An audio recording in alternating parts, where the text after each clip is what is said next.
Welcome back to Story Hustler. I'm Dylan. And I'm Mike. It's been a long time since we did an episode. What, 2 months, 3 months? Yeah, too long, and we're sorry about that, but we've had sort of... Sorry if anyone cares. If anyone cares. But we've had sort of an infusion of some new subscribers, Yes. and I can't tell you how grateful we are for that. Yeah. Our numbers have really gone up recently. Which was for an interesting case that, I mean, most of America, I feel like, has been kind of... In many ways, I think we were sort of slow on the uptake to get onto that story. We're, of course, talking about Lori Daybell.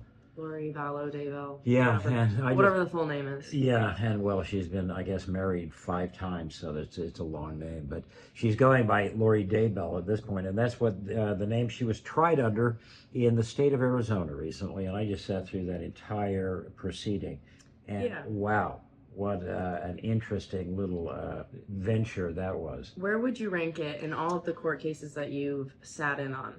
Many. Yeah, dozens and dozens. You know, I mean, it ranks certainly in some, just for its bizarreness, because Lori insisted on representing herself, and I got to confess that's really what, hooked me. So I got to go down and sit through this trial, because Warren Jeffs, when he represented himself in Texas, one of the most bizarre, probably the most bizarre trial. O.J. Simpson, I was there, and it just was historically so significant, and just so such a display of America and our feelings about race and justice. So significant. And then we were, the last time we were at the very same courthouse was for Jodi Arias, just, how many years ago that was. Lori Daybell is definitely among some of the more interesting trials I've ever covered. Mm-hmm.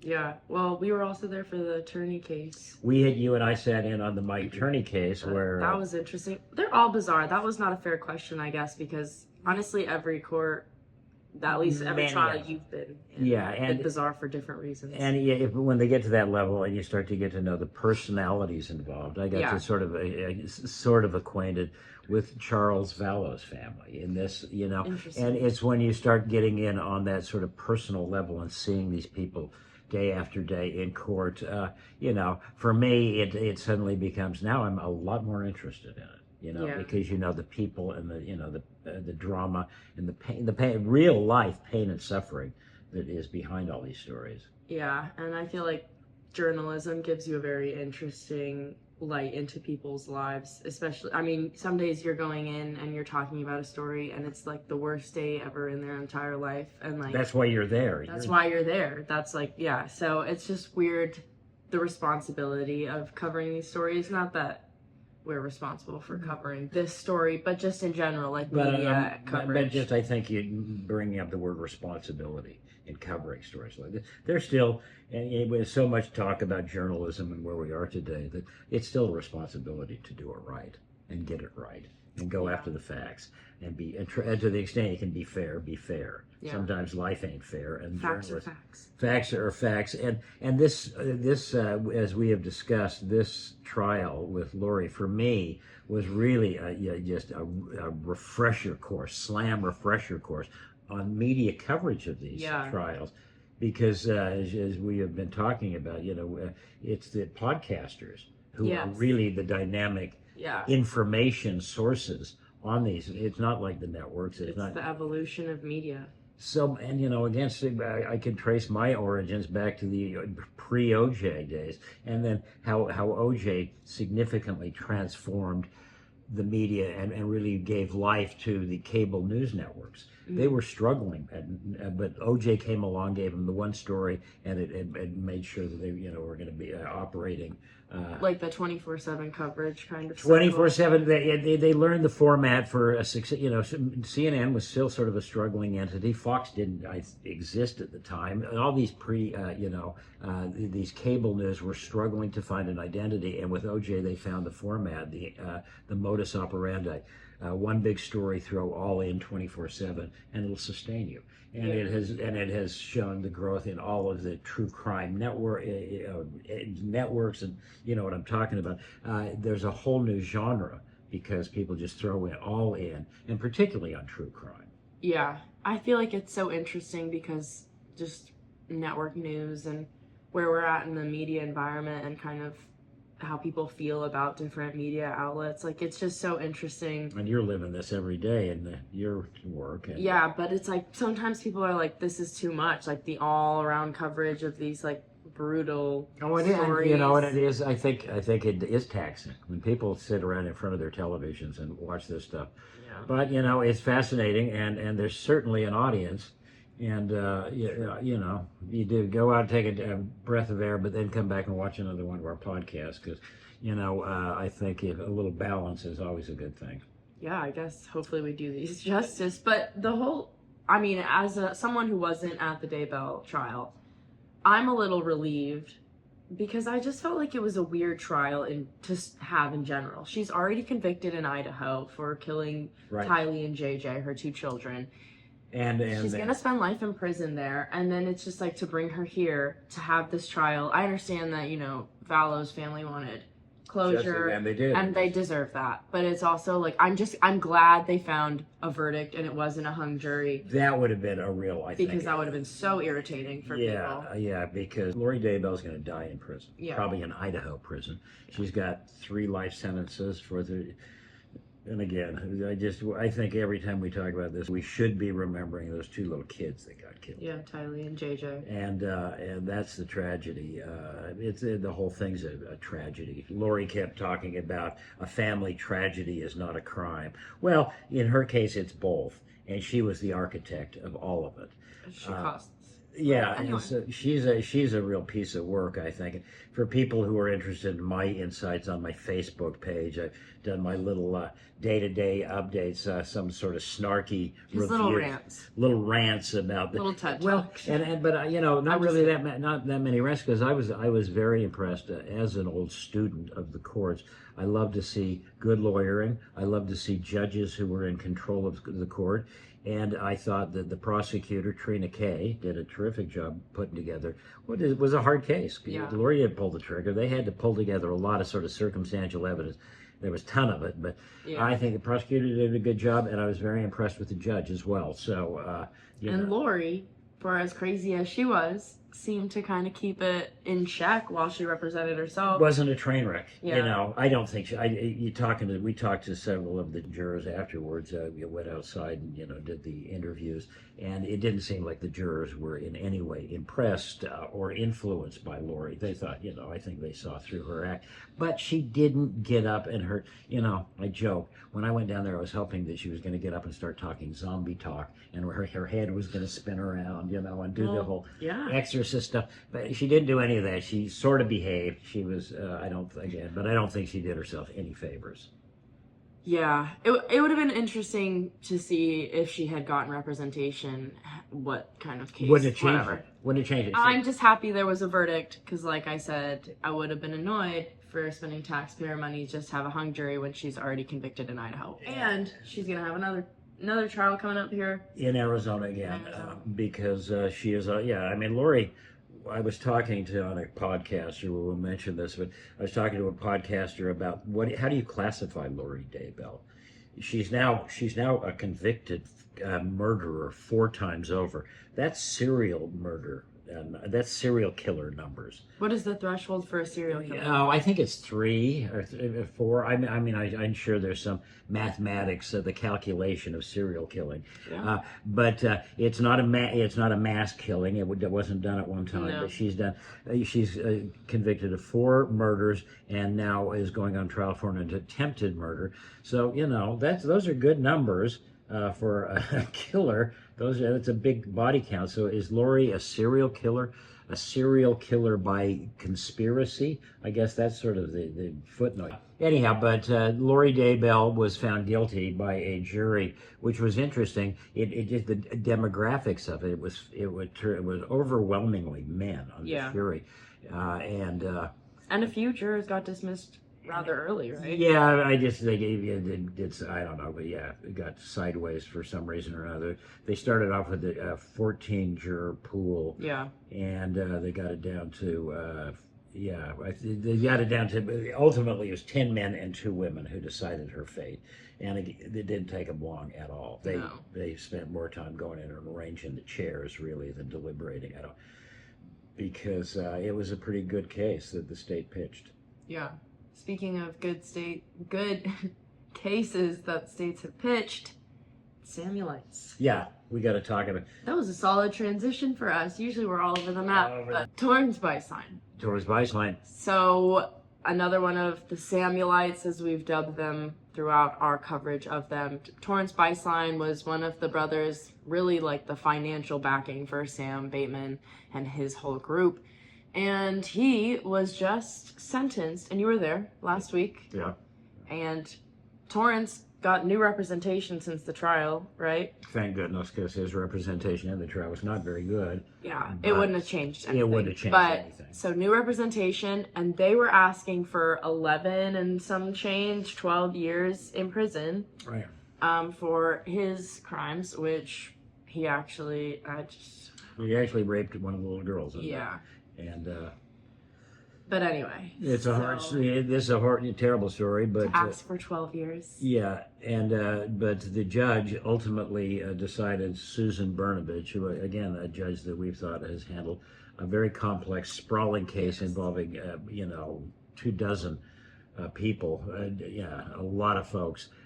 I think she's done a very good job, and instead of giving Torrance what his defense wanted, just under 12 years, sort of ridiculous. Disrespectful. The judge gave Torrance exactly what prosecutors asked for, 35 years. Yeah, and she's done that consistently now with everyone she's sentenced, basically. I mean, Sam got, 50? And he would have gotten life. Had he not gone in and copped a plea that guaranteed he could only get 50. And snitched, Yeah, well, and basically, and threw all of his colleagues under the bus. The man, so you had 4 men in the Samuelites. You had, a couple of dozen women and girls, and basically 4 men. Sam Bateman, the 2 brothers, Liddell Bistline and Torrance Bistline, and another man who is sort of the enigma of all of this, Moroni Johnson. He was the catalyst in how we understand it, was sort of the catalyst for propelling Sam into the prophet. But he cut a deal early on and testified against everybody, and the prosecutors are going to give him a sweetheart deal. They're going to give him a deal for his cooperation. Yes. I'm pretty sure. What kind of deal is interesting? What are they asking? I'm not even sure. I'm not sure. Yeah, what they're. It's interesting because in the Samuelite case, 4 main men got charged in this, and they've now dealt with 3 of those men. Sam Bateman, the mastermind, the guy at the center, little pervy, schlubby weirdo, the wannabe prophet who insisted on coming and showing off to me and showing off to lots of other people and just being a flamboyant, evil bastard. He got 50 years. One of the brothers, Liddell, got life, and that's because he insisted on going to trial. And gave up 2 of his young daughters, and then a number of his young caretakers, and his wife, and just one of his wives, just shoveled them off to Sam when Sam asked for them, so he could get himself a new bride. There's always in it. So these guys, it's not just bowing to the prophet. There's always something in it for them. So the older brother Liddell gets life. Sam's got 50 years. Sam's 48. He's going to be a very old man if he ever gets out. Liddell's never going to get out. And now Torrance, 36-year-old younger brother, sort of Sam's enforcer and financier and right-hand man, was always right at Sam's beck and call and with him, with the young women. He clearly knew what was going on. He made a bunch of money building some piece of equipment, and then gave all his money to Sam and bought him Bentleys and weird stuff like that. Yeah. But he gets 35 years, and now this other man, Moroni Johnson, will be sentenced. We're now at the beginning of May whenever we get this dropped. It is in early May. He is going to be sentenced, and it's really going to be interesting to see what prosecutors offer him, because he did, when the gig was up, he went and saved his own skin and testified against everybody else. Yeah.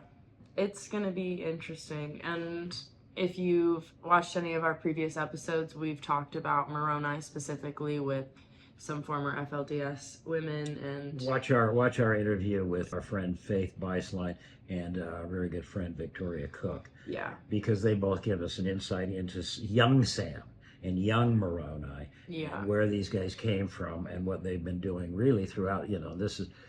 This was not a one-off for these guys. They've been doing this kind of stuff for a long time. yeah. And we've said it before, but with Warren being locked away, it's always just kind of when the next wannabe prophet will pop up and say he's talking to God. Yeah, and that's what, if there's something to, I always hope there's something to be learned from these kinds of things.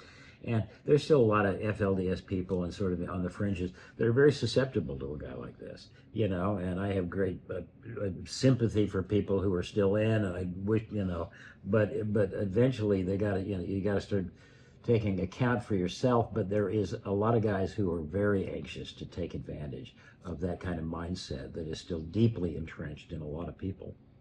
Yeah, we've gone into that with Dr. Christine Marie and talked about that kind of stuff too. And yeah, that's another interesting interview if you want a background on Christine Marie and her husband Tolga. And the psychology of everything. Yeah, they got deeply involved with Sam and the Samuelites, and their contribution and what they collected in their sort of documentary way was instrumental in this case. Yeah. And now we know that there are some larger productions in the works. I don't know if we should talk specifically, but some documentaries, at least one we're aware of, that's in the production stages. So I know that people are going to be doing the in-depth dive on Sam and the Samuelites coming, and I hope they don't forget the kids. Yeah. This is the best part of this story. I know for me, and I think for you, getting acquainted with these young women. And just how well they're doing. Like, I don't know, just they're so strong and they're just doing incredibly well life post. We think, and I'm sure that there was lots of challenges, but we're so impressed every time we hear about these young women. They're, graduating and they're in school and they're working. And two of the young women who would be classified as victims of the Sam situation. Survivors, better term. Two of them came to Torrance's sentencing. Several of them have been there over the course of the hearings, but two of them were at Torrance's sentencing hearing just a short time ago. And again, like you say, so impressed by their strength, their courage, just terrific young women. Yeah. And I'm hoping that we can at least whether they're ever going to want to share their stories publicly, I hope that we can keep sort of track of them, because I'm so inspired by their remarkable strength, having gone through this ordeal and gone on and said, we're going to reclaim our lives. Yeah. Well, I don't know. Like we were talking about media coverage, and it's so easy to get entranced with these crazy cults or these crazy crimes that happen, and just like, I don't know what they say in media, if it bleeds, it leads kind of thing. Like, the people get entranced with that kind of true crime aspect. But at the end of the day, like, there are very inspiring stories behind a lot of these crimes of the people that survived and, have gone on to do great things and to advocate for other people who might be in similar situations. Like, it's just, you have to find those people that found their voice through these awful moments, and like watching these girls like take back their power and just like own who they are. I don't know. Yeah. I just think it's so inspiring. Yeah. Our hats. They are. There are a new generation. I feel blessed to have a historic perspective on all of this, because I've now known several generations of the real people who have made a difference in this story. Always, as we've said, strong women. Almost universally, it's women who get up and really raise hell and make good, positive, put up the good fight, cause good trouble, as they say. And now these young women are a new generation of that, and they're again a new generation of superheroes. Or you want kids, you want some people who can show you, be role models for a lot of people. There's these young women. Yeah, there are some very strong people that have come out of the creek. Yeah, and men and women. I've known a lot. Is it the creek? The creek? Well, it depends on how the creek is sort of, the Utah thing. I know, I said the creek and it sounded wrong. Yeah, it's like, it's like saying Tooele or Thule for Utahns. Prescott. Prescott or Prescott.